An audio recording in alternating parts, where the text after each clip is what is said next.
What is up, everyone? Before we begin the iPhone 16 review, I'm just going to let you know that there are timestamps in the video. If you want to skip ahead to sections that you care about most, like battery or display, I'll do my best to put them all in the description so you can skip ahead and get to the parts you want to see. This is my in-depth review of the iPhone 16 and 16 Pro Max. So without further ado, let's go ahead and get started. So let's begin the review. So I have an iPhone 16 Plus and a 16 Pro Max. And I'm showcasing them here. In my previous video, I showcased the base 16. So if you want to check that out, you can. But let's go ahead and get started right now. Now we're going to check out the design of the 16 and 16 Pro Max. So the design, if you're coming from an older phone, is going to be noticeable. It goes from the sharp edges, the flat corners, to a more rounded. But it's not fully rounded. It still has a flat side. It's just not as sharp at the edges. So if you're coming from a 15, you won't notice much. The only difference is the shutter button, the action button, which came from the Pro of the 15, and the camera layout goes back to vertical instead of diagonal. This is for Apple Vision support. The display hasn't changed much, and it is still 60 Hertz, which is a bummer. So not much has changed in terms of design from the 15. So if you have that phone, just, it's really up to you if you want the differences. But from any older phone, you will notice the bump in design. It is lighter, and of course the colors that you see here are a lot more pronounced than the last year's version, the 15. And then of course you get the camera shutter button. So overall the design is okay. If you come from the 15, you won't really notice anything. But if you come from an older phone, that's great. You'll notice right away how it feels, and it's a little lighter and more comfortable in the hands. So now that I showcased the Plus, I'm going to switch to the Pro Max. Once again, if you come from the 15 Pro Max, this is really nothing new, except the camera button on the side. That's basically it. The camera layout's the same. The action button has always been there. The display is the same. You do get slightly taller and slightly wider, as the phone did go up 0.2 inches, and the bezels are a little thinner. But your day-to-day, it's not really noticeable. So if you come from the 15, it's not much of a difference. The display's the same. All that's the same. So it's not going to change really anything regarding the upgrade from the 15. Once again, if you come from an older phone, you will appreciate the design. The titanium is a lot lighter and more durable. They did a better job with the colors this year.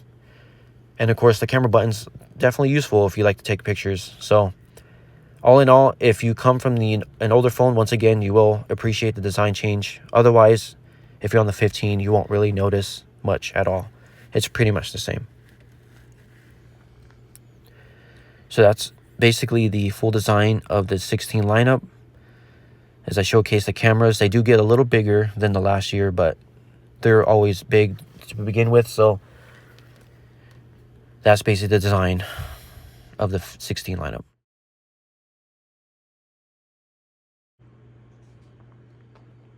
So next up, we're going to talk about the display. So if you came from the 15 lineup, nothing's changed really at all. There's still 60 Hertz on the base, and it's still 120 Hertz on the Pro version. Like I said, the only difference on the Pro side is that it got a little taller and a little wider by 0.2 inches. Other than that, the display is practically the same. There is a little bit of a brightness difference. It does go down to 1 nit for the darkest, and then it gets a little brighter for HDR. I don't remember if it's 2000 nits, but it does get a little brighter on the Pro side of things. But if you're coming from the 15, nothing new really. It's pretty much the same. If you're coming from an older phone, definitely you're going to notice the difference, especially if you come from a 13, as a dynamic island and all that's going to definitely be noticeable, and you have to get used to that. But the display hasn't changed much. It's still the same. So I wouldn't really bank on that if you're looking to upgrade for the display-wise. As I show you the size difference there, the Plus versus the Pro Max, it's just a tad bit taller and wider. But other than that, the display hasn't really changed at all. As I do my best to showcase the ProMotion on camera here. So that's the difference between the two, is the 60 Hertz is on the 16 and 16 Plus, and then 120 Hertz is on the Pro and Pro Max. And then, of course, you do get some brightness differences, but the big difference is going to be the refresh rate between the two displays. So that's basically all for the 16 display.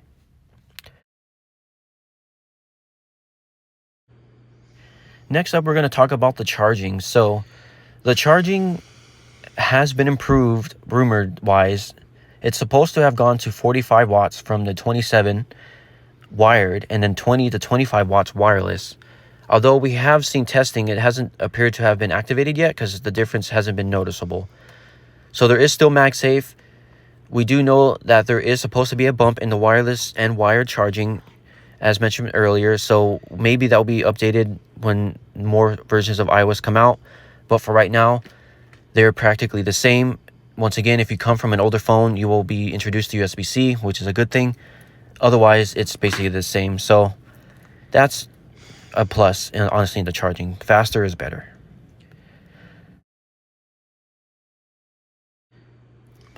Next up, we're going to talk about the flagship feature, and that is the shutter button. This button is located on both the 16 and 16 Pro Max on the bottom right of the phone. And basically, this is a dedicated camera control button. That's what they call it. Now, when you click the button anywhere on the phone, it will instantly open the camera app. And this button is clickable, and it also has force sensors in it. So if you apply just enough pressure, you can activate the controls for the camera. If you double press it using the force sensor, it will activate control menu, and you can select what you want to control. So there's zoom, aperture, white balance, and exposure, I believe. Now I have it set to, I believe it's the aperture. So once you double click it and select a preset, every time you force press it, it will activate that preset and you can control it. So I usually keep it on the zoom part, as you see here. This is what I have it on personally. So if you want to zoom in, you can just do it right away. This is really cool for those that take pictures and videos for their IG, or if they do what I do, like YouTube and stuff. This is great because it makes it easier to get to what you need to start recording or get that right shot, right photo. So this is a really interesting way to add custom controls to the camera app. Now, of course, this is on both the 16 and the Pro of the phone. So this is usually reserved for the Pros. So it's rather interesting that Apple added it to both base and Pro versions. So that's a plus, definitely. And the cameras haven't really improved much. There's still 2 on the base, 3 on the Pro, and they still have 48 megapixels. The Pro does get 4K 120, so that's great. So definitely, if you like to take pictures and videos, of course, every year the iPhone gets a camera bump. So if you care about that stuff, it's definitely a go-to. I will say it's not much different than the 15, minus some camera controls. As you see, I'm about to show you, this is exclusive to the 16 lineup. So this is even more camera controls for contrast, exposure, and sharpness and all that. So definitely, if you like to take video and photo, this is it. This is probably the best you're going to get in terms of iPhones, in terms of camera control and what you can do to get the best shot. So I would say, if you like to take the videos and photos, use the 16. If you're on the 15, you may not notice too much of a difference. It's really just in the button and the controls. And if you're on an older phone, definitely you will notice the difference. So that's my take on the cameras. It's really nice that they added this as I demonstrate all the things you could do. I do think Apple did a good job regarding the camera control button. It really does help with getting the shot you need and getting really customizations out of the camera to make it the best camera the iPhone's ever had. So I hope they expand this button even more. I'm pretty sure they will as time goes on. But for now, this is pretty awesome if you like to take video and photo. So I'm just going over basically, once again, everything and showcasing the new flagship feature of this phone. This is pretty much what separates this from this 15 lineup, is that special camera button there. So definitely a plus in my opinion. Okay, next up we're going to talk about the Apple Intelligence integration. So WWDC came in June. Apple announced their special AI service called Apple Intelligence, and not all iPhones support it. So if you have the 15 Pro or Pro Max, that's the only generation below the 16 that supports Apple Intelligence. Apple Intelligence is, of course, coming to both the 16 and 16 Pro Max. The chipsets were updated specifically to make that possible. So both phones get the A18, and of course the Pro gets the A18 Pro to make it a little faster and more capable. But both are Apple Intelligence ready. But as you can see, they are not available yet. We're on iOS 18 on both phones, and Siri hasn't changed. Rumor is that they're going to add it sometime late October, and that will begin the rollout of Apple Intelligence. But right now, it's not here. So when that does come, I will do my best to cover it. So that's another feature that is promised for this phone. If you bought it for that reason, just hold on a little longer. But Apple Intelligence is supported on both models of the 16. So can't wait till that comes out. So that pretty much wraps up the review of the iPhone 16 and 16 Pro. I did my best to cover everything. The gist of it is that there's not much of a difference if you're coming from the 15 Pro. If you're coming from the 15 lineup, the base and the Plus version, then really the only difference is going to be the action button and the camera button. Of course, you will get access to Apple Intelligence if you're on any version of the 16. The 15 Pro was the only one from the older generation of iPhones that will support Apple Intelligence. So if you are on the 15, then definitely it's up to you if you care about Apple Intelligence, because that's really the only difference that you'll notice. If you're on the 15 Pro, there just really isn't much to upgrade from, or upgrade to, I should say. If you care about the camera button, then maybe, but otherwise, it's just not much of a difference. All the iOS 18 features are going to be on both phones, the 15 Pro and the 16. So it's really up to you. If you're on an older phone, there's no question. If you can get a deal, like a trade-in deal that's currently going on at many carriers, take advantage of it and just update yourself. You'll get off Lightning. You'll get Apple Intelligence. You'll get a faster, more efficient chip. You'll get the action button. Just kind of get caught up on everything, as this is basically the future. So just know that, once again, the 16 does not have a 120 hertz display or any of that. So you may not notice much if you're coming from the 14, but anything lower than the 14, it's a definite recommendation. I think it's worth it, and it's definitely time to upgrade now. So as I showcased for the last time, basically the design and all the features of the 16, I can say that this phone is pretty solid. Once again, it's just an iterative update. So we'll see what they do with Apple Intelligence and how far that goes. They've already showcased the shutter button, basically, so I think they did a really good job on that one.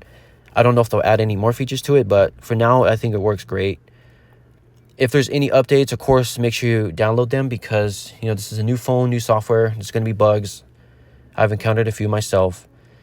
And, of course, stay tuned for the iOS 18 video, as I try my best to demonstrate all the features that has and all the customization and stuff. So I'll do my best to cover it and release that video soon.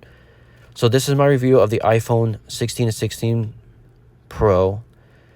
I'm going to demonstrate the colors one more time for those if you wanted to see it in this one, to show you. I have most of the colors. The Pro Max, like I said, the only difference is the Desert Titanium. That's the only color that's changed. Other than that, all the colors are practically the same. It's just a little bit more pronounced. So I'm going to showcase those right now, and then we'll be done with the video. So once again, I hope this helped you out as I showcase the colors here. I hope this helped you out. If it did, please leave a like, comment, and subscribe. And I'll do my best to answer any questions you have. Once again, I'll try to cover all the Apple Intelligence stuff, the iOS 18 stuff, and anything else that happens with the iPhone. And if you have any things you want me to check out, take a look at, let me know, and I'll do my best to cover it. So until then, I will leave you with this final color showcase, I guess you'd say, of the different phones, and I will catch you on the next one. And let's hope that Apple Intelligence comes out sooner rather than later. So I'll catch you then. Peace.